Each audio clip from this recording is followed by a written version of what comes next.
السلام علیکم ورحمۃ اللہ وبرکاتہ۔ ہمارے نوجوانوں میں بیوی سے ملاقاتیں کرنے کے لیے گولیاں کھانے کا سلسلہ بہت زور سے پکڑ لیا ہے۔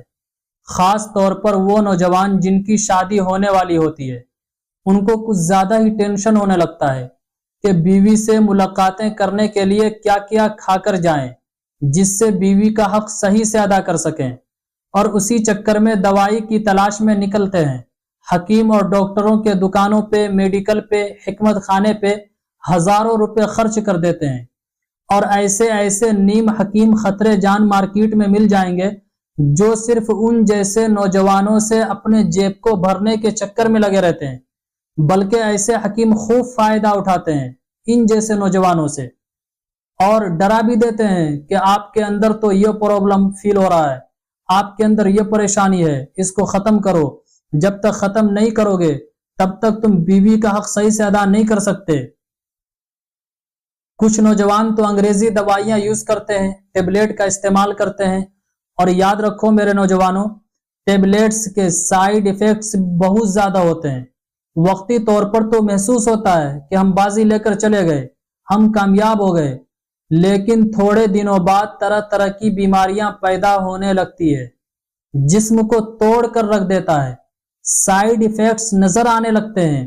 تو آج جو باتیں میں آپ کو بتانے جا رہا ہوں بہت ہی دھیان سے سننے کی ضرورت ہے۔ پہلی بات تو یہ ہے کہ انگریزی ٹیبلیٹ کا یوز بالکل بھی مت کیجیے۔ جو نوجوان ریگولر انگریزی ٹیبلیٹ کا یوز کرتا ہے، چند دنوں بعد اس کی حالت دیکھ لیں، وہ کسی قابل نہیں رہتا ہے۔ چند ٹیکنیک آپ کو بتا رہا ہوں، اسے ضرور یوز کیجیے اور اسے اپنی زندگی کا حصہ بنا لیجیے۔ نمبر 1، غذائیں اچھی کھائیے، کھانا بھرپور کھائیے۔ وہ ایک حکیم اسد صاحب ہیں، میں نے اس کے اوپر ویڈیو بھی بنائی ہے کہ کس بیماری میں کون سی دوائیں استعمال کی جاتی ہے، حکیم اسد صاحب کے حوالے سے۔ یہ ملتان کے رہنے والے ہیں۔ انہوں نے کہا تھا نا کہ جب تک کام چلتا ہو غذا سے تب تک چاہیے بچنا اسے دوا سے۔ تو جب تک غذا سے کام چل رہا ہے تو ہمیں دوائی کے استعمال کرنے کی بالکل بھی ضرورت نہیں ہے۔ صحت اچھی بنائیے، وقت پر کھانا کھائیے، بھرپور نیند لیجیے، ٹائم سے سوئیے اور ٹائم سے اٹھیے، کھانا وقت پر کھائیے، طاقتور چیزیں استعمال کیجیے، پھل فروٹ کا یوز کیجیے، اور پھر بیوی سے ملاقاتیں کیجیے۔ ارے ان سے آپ تو محبت کرتے ہیں نا، ہے کہ نہیں؟ تو اس محبت کے تقاضے کو پورا کیجیے، مائنڈ کو فری رکھیے، خوب ملاقاتیں کیجیے، نو پرابلم۔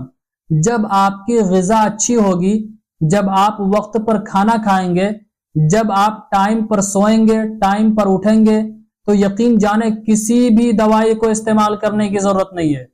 پہلے کے جو بزرگ گزر چکے ہیں وہ کون سی گولیاں استعمال کرتے تھے؟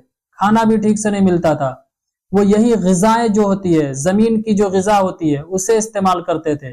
سونے کی ٹائمنگ کو برباد نہیں کرتے تھے، یہ بہت امپورٹنٹ چیز ہے۔ آپ نے پھر شعر کا مطلب ہی نہیں سمجھا ہے نا کہ جب تک کام چلتا ہو غذا سے تب تک چاہیے بچنا اسے دوا سے۔ تو ضرور آپ اس سے بچیے۔ ارے وہ تو آپ کی شریک حیات ہے نا، پوری زندگی آپ دونوں کو ایک ساتھ رہنا ہے۔ سب سے بڑا پھیرا ہوتا ہے مائنڈ کا، اس لیے اپنی تھنکنگ کو درست کیجیے۔ نہیں کوئی بوائے جو ہوتے ہیں لڑکے وہ کسی ٹیبلیٹ اور دوائی کا یوز کریں، اور نہ ہی کوئی گرل کسی ٹیبلیٹ اور دوائی کا یوز کریں۔ غذا کے ذریعے اپنے جسم کی بھرپائی کیجیے۔ جب جسم میں طاقت اور جان ہوگی تو ان چیزوں کی فکر کرنے کی ضرورت ہی نہیں پڑے گی۔ ہاں اگر واقعی میں کوئی مرض ہے سیکسول لائف میں تو پھر اس جگہ یہ ہوتا ہے، یہ آخری درجہ آ جاتا ہے، تو اس کے بغیر کہ ہمارا کام ہی نہیں چل سکتا ہے۔ تو پھر کسی اچھے ڈاکٹر سے جو اس فن کے ماہر ہوں یا جو اچھے حکیم ہوں، یہ شارٹ والے مارکیٹ میں جو حکیم ہے یہ نہیں، جو اچھے ماہر فن حکیم ہیں ان سے رابطہ کیجیے۔ اچھا اس کا اندازہ کیسے لگے گا کہ میرے اندر وہ جان طاقت ہے کہ نہیں ہے؟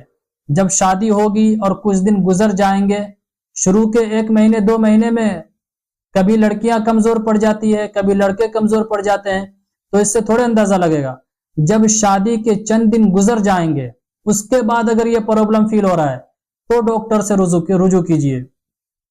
اور شادی سے پہلے ہی جو شادی کورس استعمال کرنا شروع کر دیتے ہیں تو شادی سے پہلے تو یہ مسئلہ ہونا ہی نہیں چاہیے. بالکل مائنڈ کو فری رکھیے, تھنکنگ کو درست کیجیے, اچھی غذائیں کھائیے. ہاں, شادی سے پہلے صحت بنائیے, اچھی اچھی چیزیں کھائیے, وقت پر سوئیے, وقت پر کھانا کھانا ہے, ٹائم کا خاص لحاظ رکھنا ہے. انشاءاللہ کبھی بھی کوئی پرابلم نہیں ہوگا.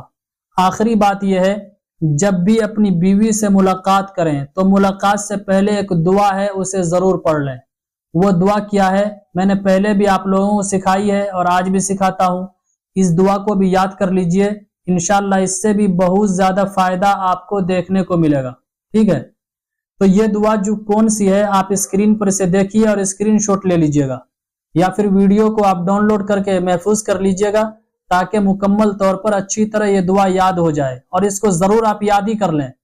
جتنی دفعہ بیوی سے ملاقاتیں کریں اس سے پہلے اس دعا کو آپ ضرور پڑھیں, بہت زیادہ فائدہ ہوگا. تمام شیاطین کے حرکات سے رک جائیں گے. جن جن چیزوں میں شیطان کا دخل ہوتا ہے ان چیزوں سے آپ بچ جائیں گے. وہ دعا کیا ہے اسکرین پر دیکھیے. بسم اللہ اللہم جنبنا الشیطان وجنب الشیطان ما رزقتنا. اس دعا کو اچھی طرح یاد کر لیجئے اور اس کلپ کو جہاں تک ہو سکے رشتہ داروں میں, دوستوں احباب میں, گروپس میں شیئر کیجئے تاکہ جو اس طرح کے نوجوان غلط فہمی میں مبتلا ہیں اور انگریزی دوائی کے ذریعے اپنی صحت خراب کر رہے ہیں ان کو اس کلپ سے کچھ فائدہ ہو جائے. چونکہ میرا مقصد ہے سکھانا اور آپ بھی سیکھنے کی نیت سے ہی سنا کیجئے. سیکھنے سکھانے والوں کی بہت زیادہ فضیلت آئی ہے. کلپ کو شیئر کیجئے, دین کی بات کا پھیلانا صدقہ جاریہ ہے. السلام علیکم ورحمۃ اللہ وبرکاتہ. اسلامک اسکالر مفتی خضر حیات پارس منی کے آفیشیل چینل کو سبسکرائب کیجئے, جہاں پر ملیں گے آپ کو مفتی صاحب کے بیانات, اسلامک ہسٹری, شرعی مسائل اور بھی بہت کچھ سیکھنے کو. جزاک اللہ.